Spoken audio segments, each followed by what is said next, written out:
Next on Worcester News tonight, a central Massachusetts man accused of trying to gouge a Worcester police officer's eyes during a traffic stop. Plus, a happy homecoming when an airline crew helped save a dog's life on a flight from Florida to Worcester. Good evening and thanks for joining us. I'm Olivia Lemon. A traffic stop turns dangerous early Sunday morning. Worcester police say the driver tried to gouge out an officer's eyes, and inside the car, police found an illegal weapon and replica rifle. Our Rosalind Flaherty joins us now with the latest. Rosalind? Olivia, the officer was treated on scene and police said he should be okay. The driver and two others in the car were placed under arrest. A traffic stop turns violent in Worcester. Police say a driver grabbed an officer by the head and pushed his thumbs into the officer's eyes. Very dangerous situation. Police say they pulled over a car with 3 people inside when they saw it go through a stop sign at Water and Grafton Street. The officer called for backup, concerned the driver was concealing a weapon. He asked him to step out when he had a second officer. The driver refused. He locked the doors, shut the window. When the driver, identified as 24-year-old Trevor Borgeson, reached into a backpack trying to grab what officers thought to be the barrel of a firearm, police broke the window. A struggle followed, and police say Borgeson tried to gouge the officer's eyes and kicked him in the face. He got pepper sprayed. He was kicking and fighting later on, got tased by one of the officers. Finally, they took him into custody. Police say Borgeson had an illegal knife in his waistband, which he was reaching for during the struggle. They also found a replica AR-15 style rifle in the car. People who live in the area say they are shocked to hear about the incident. That's the first time I've actually heard about somebody getting their eyes gouged out, especially like during a simple traffic stop. It's been very peaceful and quiet. I'm surprised that this is kind of going on. Now all 3 face a number of charges and were scheduled to appear in court today. Rosalind Flaherty, Worcester News Tonight. Police in Shrewsbury trying to track down a suspected bank robber. On Saturday afternoon, police say a man walked into the TD Bank on Route 9 and handed a teller a note demanding cash. This man was able to get away with an undisclosed amount of money. Witnesses say he is around 6'3" and more than 200 pounds. Anyone with any information is asked to contact Shrewsbury Police. 2 JetBlue flight attendants jumped into action to save a dog in need on a flight from Florida to Worcester. Darcy, the French bulldog, started having trouble breathing on the plane, so the 2 flight attendants brought Darcy a small oxygen tank and mask, and the little dog got better. JetBlue released a statement saying in part, quote, "We all want to make sure everyone has a safe and comfortable flight, including those with 4 legs." The sudden discharge of immigrant Army recruits is surprising to some in Worcester. One local immigration attorney says some dealing with this may not have many options. Our Brittany Schaefer joins us now to explain. Brittany? Olivia, Randy Feldman says it's difficult to sue the government. Therefore, many of those immigrants who may have even served for years may not have many legal options. I think this is the first time that we reneged on an offer that we gave. The Associated Press first reported the Army is quietly discharging immigrants who were promised paths to citizenship. It's something Worcester immigration attorney Randy Feldman hasn't seen before. For the people who were promised green cards, it's truly unbelievable that you would say, here's the deal, you come, you serve, you help us, and then we renege on our part of the deal, and we're not going to give you a green card.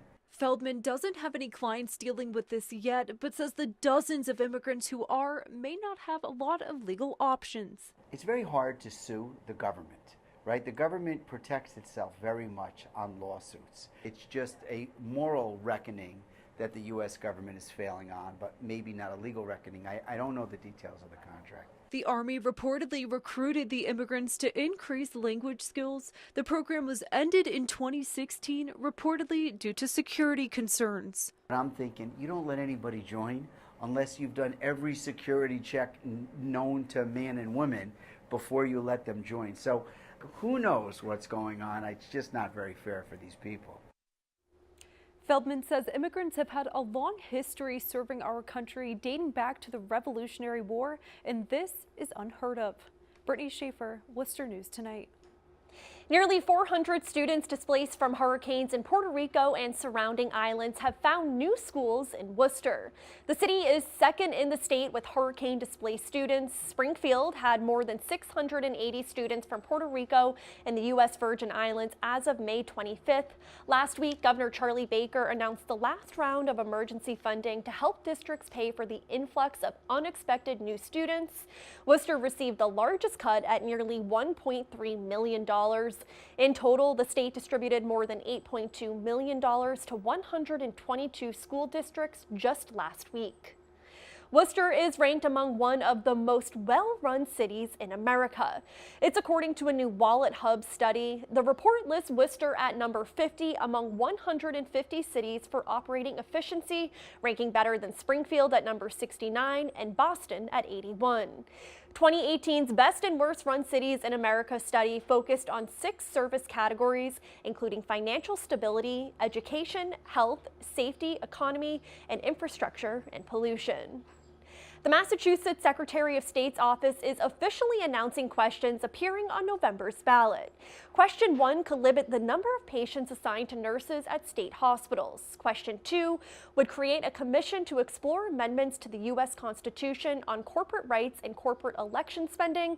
And question 3 is a referendum on the state's 2016 anti-gender discrimination law.